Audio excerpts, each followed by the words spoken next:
Big boss ಅನ್ನೋದು ವ್ಯಕ್ತಿತ್ವದ ಆಟ. ಈ ಆಟದಲ್ಲಿ ಸೋಲು ಗೆಲುವು ಅನ್ನೋದು ಇದ್ದೇ ಇರುತ್ತೆ. ಆದರೆ ಟಾಪ್ 5 ಟಾಪ್ 6 ಕಂಟೆಸ್ಟೆಂಟ್ ಆಗದೆ ಹೋದ್ರೂ ಈ ಸಾರಿ ಬಿಗ್ ಬಾಸ್ನಲ್ಲಿ ವ್ಯಕ್ತಿತ್ವದಿಂದ ಎಲ್ಲರ ಮನಸ್ಸನ್ನು ಗೆದ್ದು ಈ ವಾರ ಎವಿಕ್ಟ್ ಆಗಿ ಆಚೆ ಬಂದಂತಹ ನಮ್ಮ ಹಾಸ್ಯ ಕಲಾವಿದ ಧನ್ರಾಜ್ ಅವರು ನಮ್ಮ ಜೊತೆ ಇದ್ದಾರೆ. ಸೊ ಅವ್ರನ್ನ ಮಾತನಾಡ್ಸೋಣ. ಧನ್ರಾಜ್ ಅವರೇ, ನಿಮ್ಮ first reaction, so just miss top 6 contestant ಆಗೋದಕ್ಕೆ, ಸೊ ಹೇಗಿದೆ, ಹೇಗಿತ್ತು ನಿಮ್ಮ ಜರ್ನಿ, ಹೇಗೆ ಅನ್ನಿಸ್ತಿದೆ, ನಿಮ್ಮ ಮನೇಲಿ ಏನು ಹೇಳಿದ್ರು, so total overall first reaction ಏನು? ಬಿಗ್ ಬಾಸ್ ಒಂದು ದೊಡ್ಡ ಅವಕಾಶ. ಈ ಅವಕಾಶದಲ್ಲಿ ಇಷ್ಟುವರೆಗೂ ಜೀವಿಸೋದಕ್ಕೆ ಅವಕಾಶ ಮಾಡಿಕೊಟ್ಟ ನನ್ನ ಕರ್ನಾಟಕದ ಜನತೆಗೆ ನಾನು ಥ್ಯಾಂಕ್ಸ್ ಹೇಳೋಕ್ಕೆ ಇಷ್ಟಪಡ್ತೀನಿ. ಆಮೇಲೆ ನಾನು ಸೋಷಿಯಲ್ ಮೀಡ್ಯಾದಲ್ಲಿ ಒಂದಷ್ಟು ವೀಡಿಯೋಸ್ಗಳನ್ನ ಮಾಡ್ತಾ ಫ್ಯಾಮಿಲಿಯನ್ನು ಇನ್ವಾಲ್ವ್ ಮಾಡ್ಕೊತ ಅದನ್ನು ನೋಡಿ ಜನ ನನ್ನ ಕೈ ಹಿಡಿದ್ರು.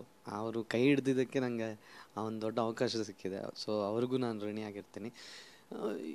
ಇಲ್ಲಿವರೆಗೂ ಬಂದಿರೋದೇ ಒಂದು ದೊಡ್ಡ ಅಚೀವ್ ಅನ್ನೋ ಥರ ನಂಗೆ ಫೀಲ್ ಮಾಡ್ಕೋತೀನಿ. ಅನ್ಫಾರ್ಚುನೇಟ್ಲಿ ನೆಕ್ಸ್ಟ್ ಒಂದು ಫಿನಾಲೆ ಇನ್ನೊಂಚೂರು ಇರ್ತಿದ್ರೆ ನಾನು ರೀಚ್ ಆಗ್ತಿದ್ನಲ್ಲ ಅಂತ ಅನಿಸ್ತದೆ.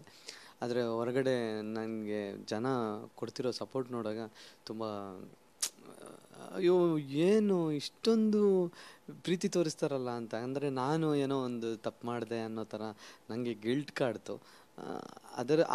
ಇದು ವಿಷಯಕ್ಕೆ ನಾನು ಹೊರಗಡೆ ಬರ್ತಿದ್ದೀನೋ ಅನ್ನೋ ಒಂದು ಯೋಚನೆಯಲ್ಲೇ ಬಂದೆ.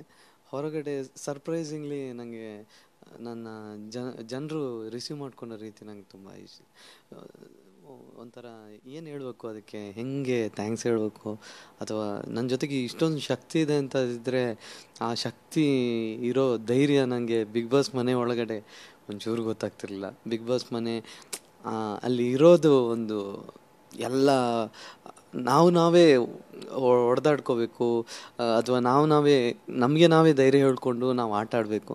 ಅದನ್ನು ಕಲಿಸ್ಕೊಡುತ್ತೆ. ಒಟ್ಟಿನಲ್ಲಿ ಲೈಫಿಗೆ ಏನು ಬೇಕು ಅದು ಬಿಗ್ ಬಾಸಿಂದ ನನಗೆ ಸಿಕ್ಕಿದೆ.